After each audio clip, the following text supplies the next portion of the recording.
Teman-teman semua, happy weekend. Jumpa lagi dengan saya di channel kesayangan kita semua, Azen Story. Dan ini malam minggu ya teman-teman semua, kita akan cerita tentang satu perusahaan. Nah, terutama saya akan cerita tentang logonya nih. Dari logo ini mungkin kalian sudah tahu semua apa yang akan saya bicarakan, tapi tahan dulu ya. Pertama kita akan mulai dari produknya dulu nih. Saya yakin semua orang tahu lah ya produk dari perusahaan ini apa gitu ya. Kalau kalian tengok isi rumah kalian mulai dari kamar mandi sampai dapur, nah ini produknya perusahaan ini pasti ada gitu. Kemudian kalau kalian juga seorang investor di stock market gitu ya, kalian juga pasti tahu dong bahwa perusahaan dengan simbol ini, nah ini ada perusahaan yang bagus nih, perusahaan idola lah dengan profitabilitas yang cukup baik. Langsung aja kita sebutkan bahwa ini adalah perusahaan Unilever ya. Tentunya kalian kenal dengan kode UNVR bagi pelaku stock market ya. Tapi saya akan nggak akan bahas tentang itu malam ini.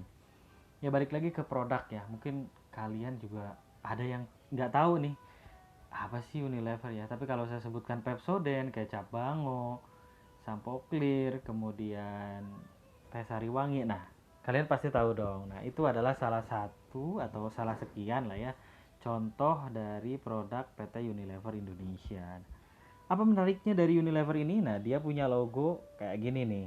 Apa maksudnya ya? Dan kenapa nih produknya bisa laku banget? Apa ada pengaruhnya nih logo ini ke benak masyarakat kita sehingga produknya terus dan terus dikonsumsi oleh masyarakat kita?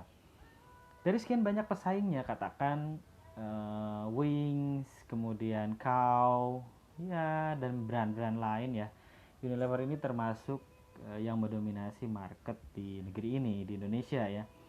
Nah, saya akan coba bahas kupas nih dari sisi linguistik ya, sedikit tentang semiotiknya logo Unilever ini. Apa sih maksudnya dari logo berbentuk U ini dan bagaimana relasinya terhadap produk dan penjualan produk mereka? Simpel aja, ya ini dia Unilever ini kalau kita perhatikan ya logo U ini terdiri dari beberapa komponen dan komponennya ini detail banget nih. Di web perusahaan ini diceritakan bahwa masing-masing komponen itu mewakili dari unit bisnis mereka. Nah loh, kita lihat ada berapa sih? Nah kalau kalau kita detailkan ada banyak ya, ada sekitar 24. 24 logo ini masing-masing mewakili filosofi dari Unilever dan juga mewakili dari unit bisnis mereka ya. Whatever is that ya, kita nggak akan bahas itu satu persatu, tapi kita balik lagi ke produk. Ini dia produk Unilever nih. Banyak banget tentunya ya merek-merek yang kita kenal. Nah, untuk produk personal care sendiri ada 20-an produk. Kemudian home care ada 8, food and refreshment ada 14. Nah, tentunya produk-produk ini kan produk harian gitu ya. Produk harian yang ya kita pakai terus dan ini merupakan kebutuhan harian. Bagaimana bisa produk ini terus-menerus dipakai oleh masyarakat? Nah, ini ada kaitannya dengan lagi-lagi kalau saya akan bahas dari sudut pandangnya Opa yang dua ini yang punya teori nih, yaitu Opa Eugen and Richards ya, dengan teorinya yang sudah mungkin saya sempat pakai di analisa merek Toyota di beberapa minggu lalu. Ini akan saya pakai juga terhadap Unilever. Nah, cuman kalau Toyota waktu itu saya analisanya adalah yang jadi simbol di sini adalah tagline-nya. Nah, sekarang Unilever yang akan jadi simbol di sini adalah logonya.